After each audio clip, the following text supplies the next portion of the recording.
Hidden Figures No More. Meet the black women who helped send America to space. On Feb. 20, 1962, John Glenn blasted off into space and became the first American to orbit Earth. Behind the scenes, thousands of engineers and mathematicians worked tirelessly to make NASA's Friendship 7 mission a success. Historical photos show them as white men in crisp white shirts and ties, but we now know there's more to that picture. In her book Hidden Figures, author Margot Lee Shetterly gives name and voice to the African American women who worked as human computers in the space program. The film rights were optioned just a couple of weeks after Shetterly got her book deal. Margot Lee Shetterly, born June 30, 1969, is an American nonfiction writer who has also worked in investment banking and media startups. Her first book, Hidden Figures: The American Dream and the Untold Story of the Black Women Who Helped Win the Space Race, 2016, is about African American women mathematicians working at NASA who were instrumental to the success of the United States space program.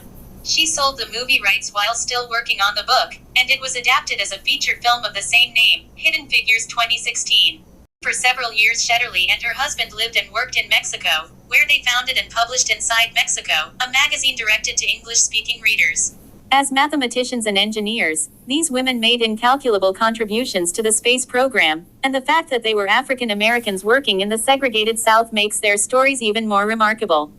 Shetterly grew up in the 1960s in Hampton, Virginia, not far from NASA's Langley Research Center. She's African American, and her father, extended family and neighbors were all scientists, physicists and engineers at NASA. But it wasn't until ago that she understood the magnitude of the work black women were doing there. She told NPR's Michelle Martin, "I knew that many of them worked at NASA. I didn't know exactly what they did." Shetterly spent the next 6 years searching for more information. She researched archives and interviewed former and current NASA employees and family members. In her book, she details the journeys and personal lives of Langley's star mathematicians, and recounts how women computers, both black and white, broke barriers in both science and society. In the film Hidden Figures, Oscar-winning actress Octavia Spencer plays Dorothy Vaughan, NASA's first African-American supervisor. The movie shows a tenacious Vaughan insisting that her title reflect the supervisory work she was already doing. When Spencer first heard the film pitch, she says, she thought it was fiction. And then when I realized it wasn't fiction, it was even more imperative to be a part of the story. They were highly educated and they were moms and they were dreamers and they had fierce natures.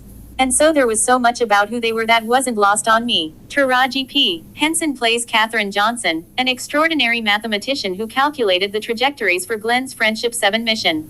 Johnson also worked on the Apollo and Space Shuttle programs. Sitting in her trailer after shooting a scene in which Johnson explains a difficult equation to her perplexed male colleagues, Henson confesses that in real life, math and science scares me. It makes my heart palpitate. Henson remembers feeling a little angry when she first learned about Johnson's achievements. The world needs to know her, she says. Whenever I watch any footage of anything about NASA, you see men. You see a smoke-filled room full of suits and ties. You never see women. Singer and actress Janelle Monáe cried when she first read the script. She plays Mary Jackson, who, according to NASA, may have been the only black female aeronautical engineer in the field, in the 1950s. Monáe says, "I was really upset because, as an African American young woman, I had no idea who Mary Jackson was, who Dorothy Vaughan was, who Katherine Johnson was, who the colored computers were. I had no idea. And I'm just like, this clearly had to be a mistake. These are American heroes. Without their brains, without their hard work and dedication to NASA and the long hours that they worked together, we would have not made it into space. We would have not made it into orbit." In the film, Monáe's character is portrayed as feisty and unstoppable. She's furious when she learns that the courses she needs to advance her career are only taught at Hampton's all-white high school. "Every time we have a chance to get ahead, they move the finish line," Jackson bemoans. Every time. In real life, Jackson petitioned the city to let her attend. As Shetterly writes, Mary was seeking to make herself more useful to her country, and yet it was she who had to go hand in hand to the school board. It was a grit your teeth, close your eyes, take a deep breath kind of indignity. However, there was never any doubt in Mary's mind that it must be done. At 98, Katherine Johnson is the only surviving, hidden figure, featured in the movie. Katherine Johnson, born August 26, 1918, White Sulphur Springs, West Virginia, U.S., died February 24, 2020. Newport News, Virginia, was an American mathematician who calculated and analyzed the flight paths of many spacecraft during her more than 3 decades with the U.S. space program.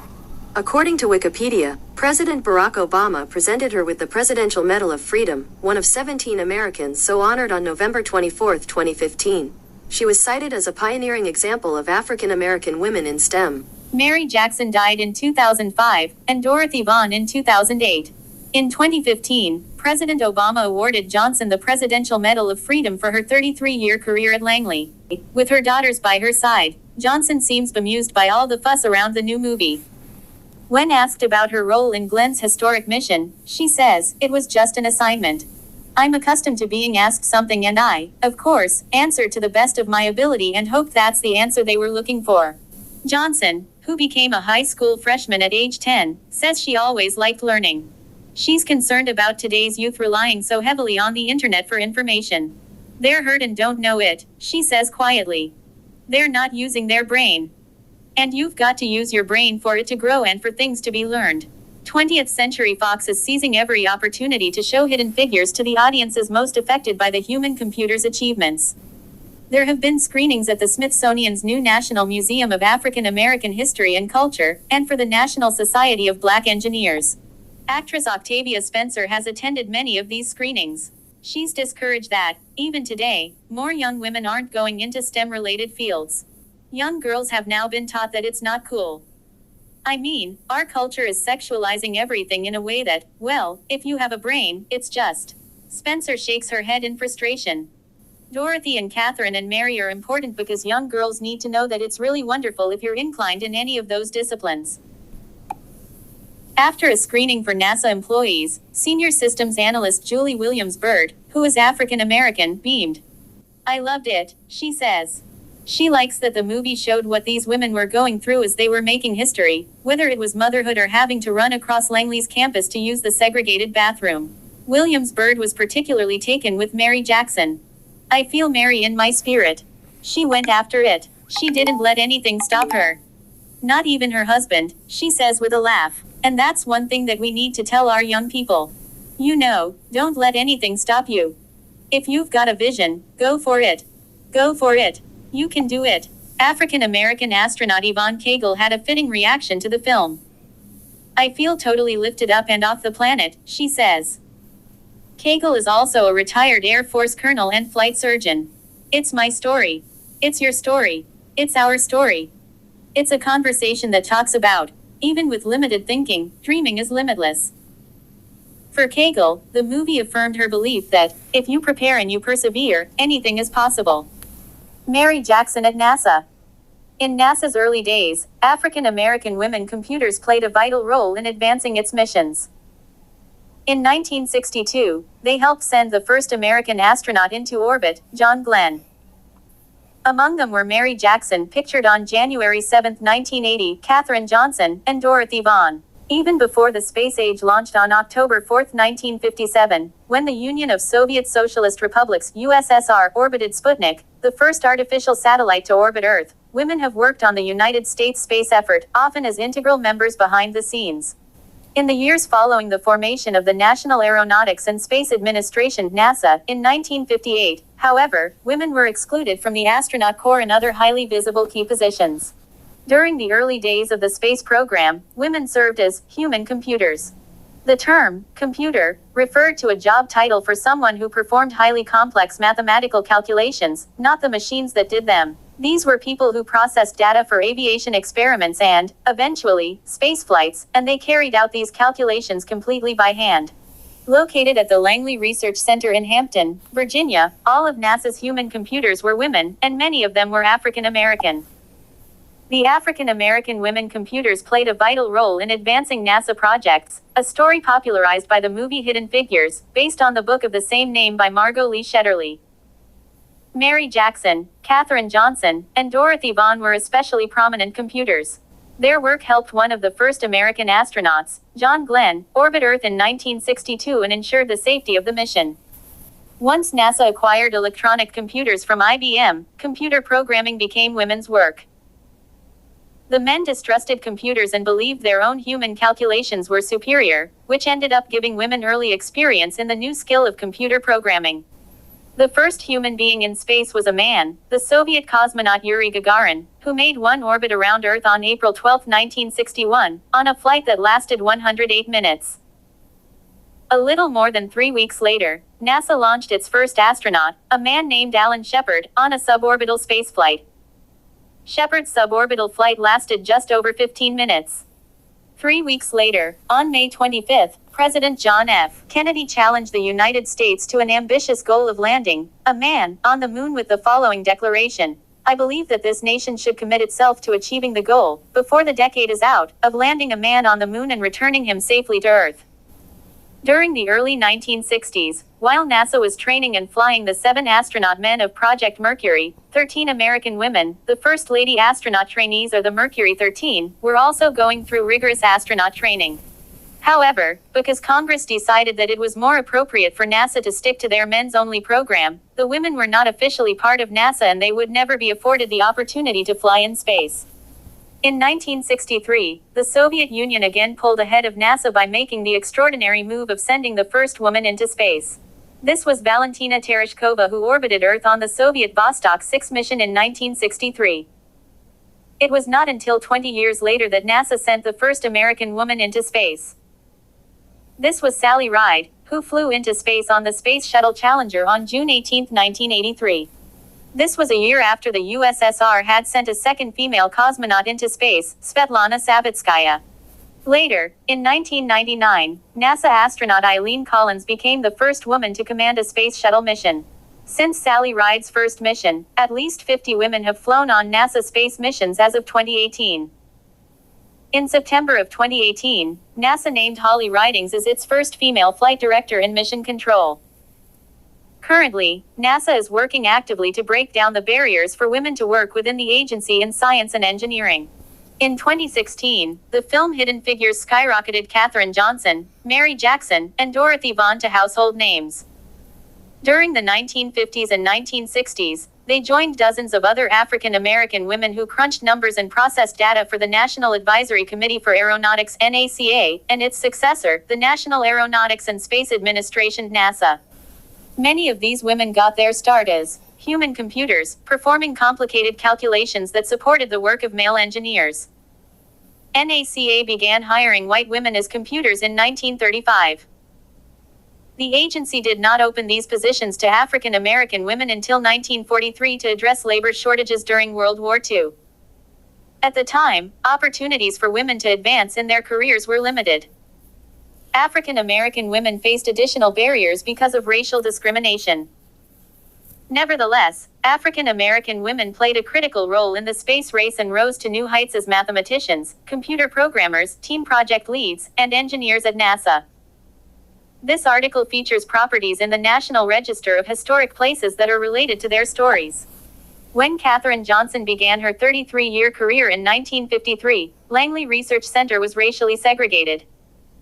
For her first 2 weeks, Johnson worked in the all-African American West Area Computing section. She was quickly reassigned to the Maneuver Loads branch of the Flight Research Division. This assignment led to some of the achievements for which Johnson is best known. In 1961, she analyzed the flight trajectory for Alan Shepard's Freedom 7 mission, the first human spaceflight completed by the United States. The next year, Johnson also verified an electronic computer's calculations for the Friendship 7 mission. During this mission, John Glenn became the first American to orbit Earth. During the 1960s, her math also helped Project Apollo to send astronauts to the moon and make the moon landings a reality. Johnson considered her contributions to Project Apollo as her greatest achievement. After starting at NACA in 1951, Mary W. Jackson worked as a West Area computer for 2 years. Because of her mathematical skill, engineer Kazimierz Chernetsky invited Jackson to join his team working on the supersonic pressure tunnel. Jackson gained lots of hands-on experience in this role, but she had bigger dreams, to become an engineer herself. Chernetsky suggested that she enroll in a special training program to transition from a mathematician to an engineer. Although the University of Virginia ran the program, classes were held at Hampton High School. Because the school was segregated, the city of Hampton had to approve Jackson's participation in the program. When Jackson appeared before a judge at Hampton City Hall to make her case, she was approved for enrollment. After completing the necessary courses, Jackson became the first African American woman engineer at NASA in 1958. That year, she also published her first report, Effects of Nose Angle and Mach Number on Transition Cones at Supersonic Speeds, with Chernetsky. When she was 15 years old, Dorothy Vaughan received a full tuition scholarship to study at Wilberforce University, the first private historically black college. Vaughan majored in mathematics and French. Her professors recommended that she pursue further graduate study at Howard University. Vaughan declined and took a job in the West Area Computing Unit at Langley Research Campus in 1943. For years, Vaughan was passed over for promotions despite her skills as a mathematician. Nevertheless, she continued to pursue a title worthy of her experience and skill set. She finally succeeded in 1949, becoming the first African American woman manager at NACA. During her career, she oversaw both Katherine Johnson and Mary Jackson. When NACA became NASA in 1958, the agency began to eliminate segregated facilities, including West Computing. Vaughan and many other computers took new jobs in the Analysis and Computation Division, which was not segregated by race or gender. In that role, Vaughan blazed a trail, mastering the newest electronic computer programming technologies. She worked at NASA until her retirement in 2004. Christine Darden graduated from Hampton Institute with her bachelor's degree in mathematics in 1958. She briefly taught high school math before earning her master's degree in applied mathematics at Virginia State College. Darden began working as a computer at NASA Langley Research Center in 1967. Although the agency began to desegregate its facilities in 1958, she still experienced discrimination. After working at NASA for 8 years without a promotion, Darden finally confronted a supervisor. She asked why the agency hired men who shared her educational background as engineers but did not offer her the same opportunities. The supervisor could not dispute Darden's point and transferred her to the engineering section. After Darden began her career as an engineer, she spent the next 25 years pioneering sonic boom minimization and researching aerodynamics and supersonic flight. In 1983, she earned her doctorate in mechanical engineering from the George Washington University. Hampton Institute was added to the National Register of Historic Places in 1969. When Annie Easley started working at NACA in 1955, she was one of 4 African Americans among 2,500 employees. She decided to apply after reading in the newspaper about 2 sisters who worked there as computers. Over the course of her 34-year career, Easley worked as computer scientist, mathematician, and rocket scientist at Lewis Glenn Research Center in Cleveland, Ohio. She became a leader on the team that developed software for the Centaur upper stage rocket. The Centaur was a booster with a high-energy propellant, powerful enough to launch satellites and probes into orbit and beyond. Easley was committed to increasing diversity at NASA. She attended college career days and encouraged women and people of color to consider fields in science, technology, engineering, and math STEM. She also became an equal employment opportunity counselor and ensured NASA followed through on discrimination complaints. NASA Lewis Research Center Development Engineering Building and Annex was listed in the National Register of Historic Places in 2016.